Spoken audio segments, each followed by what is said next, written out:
Hi Eli, we're Mike and Dengue from Horrorama. First and foremost, congratulations on this new film. Thank you. Fantastic. We really enjoyed it. Good. You're the audience, so that says a lot. We're exactly the audience. Exactly. So you know. My first question is, what makes a great slasher film? I think you need great kills, great characters, great scares, good weapons, and an iconic slasher. Of course. That's great. Thank you for bringing back blood into the big picture. I think Sure. that was something that we didn't see a lot this year. And I want to ask you, which were some of the movies from the 80s that inspired specifically Thanksgiving?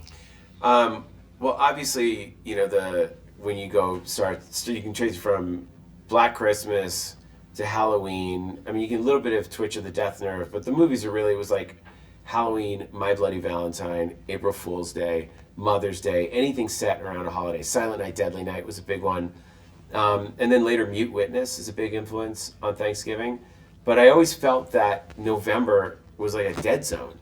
That after Halloween, the movies just ended and it became these family movies about families coming together. And I was like, ugh, I have to wait until January for another horror movie. Unless there was a Killer Santa movie or a Krampus movie, there was nothing. So I always wanted to fill the November gap. But then, you know, then some of the non-holiday ones, like The Prowler is a great one. I love The Prowler, Pitchfork, big nod to The Prowler. And Pieces, Juan Pico Simón, Mil Gritos en la Noche. This is just one of the greatest of all time. I love Pieces. Might be my favorite, even though it's not the greatest, it might be my favorite slasher film. Wow. So, you know, and then, you know, you just throw it in a blender with other things. You see, like, when we're shooting The Diner, I wanted that to look like Five Easy Pieces, the Bob Rafelson film. I love that movie. I liked a little bit of Toby Dammit, the Fellini film in there. There's just certain touches, certain ideas, certain things that just infects, you know, your brain. It's all like a weird blender of stuff. Okay. That's great. Younger audiences don't seem to be scared of the same things that scared us back in the 80s or the 90s. What does Thanksgiving offer to those younger audiences?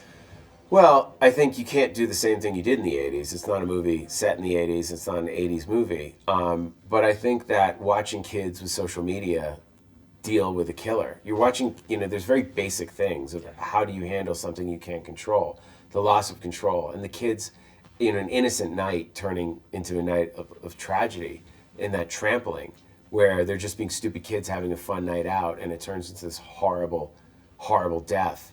You know, these people get killed at this trampling, that, you know, it's this idea that you could be doing something fun and that stuff beyond your control happens and that there's a riot that you're stuck in the middle of that you helped cause. And now, you know, watching your friends die in front of you is terrifying. So I think there's universal things. And I think you just have to have smart dialogue and smart characters and write them in and for me, when I'm writing, I have my friends' kids are now 17, 18, 19 years old, and they're like my secret weapons. So I'll write a scene and I'll say, okay, you like this guy and you want to say it, how would you say that? And they, oh, I would do this. Or, okay, you want to make the friend look good, what would you do if there was a post? Okay, I would do it like that. And then you write it like that, and then the cast are like, how do you know this stuff? You should know. And you go, all right, I'm really tuned in. Secrets. And then you rehearse it with them so it feels natural to them. So it's really putting in the work as a writer. And I'm always interested in young culture. I'm really just interested in people and what do 12-year-old thinks and 15-year-olds and 20-year-olds, like what do they think? What's going on? Where are they at? How are they seeing things? What's offensive to them? What's scary to them?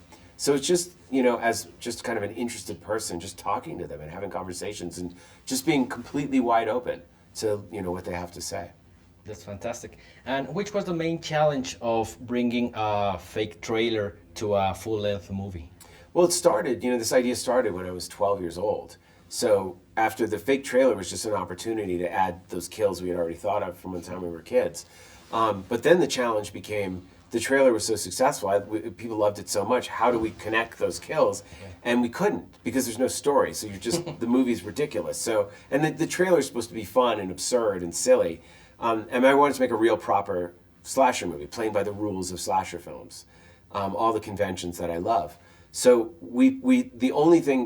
the solution was, we said we have to pretend Thanksgiving 1980 was a movie that came out in theaters that was so offensive. Every print was pulled from the theaters the day of release, and they were burned. And the only thing that survived was one trailer that's been lurking on the internet. And that this is a reboot of what that movie was. And that freed us up to write a great story, use our favorite kills, but also incorporate the Black Friday trampling. Once we saw the Black Friday videos on YouTube of people killing each other and trampling each other for big screen TVs, I thought that's how we open it. That's our inciting incident that we can base the movie around. Okay, that's great. Congratulations Thanks, on guys. the film. Glad Thank you you so enjoyed much it. for your time. Appreciate it. Thank you. Thank you Nice so to much. meet you.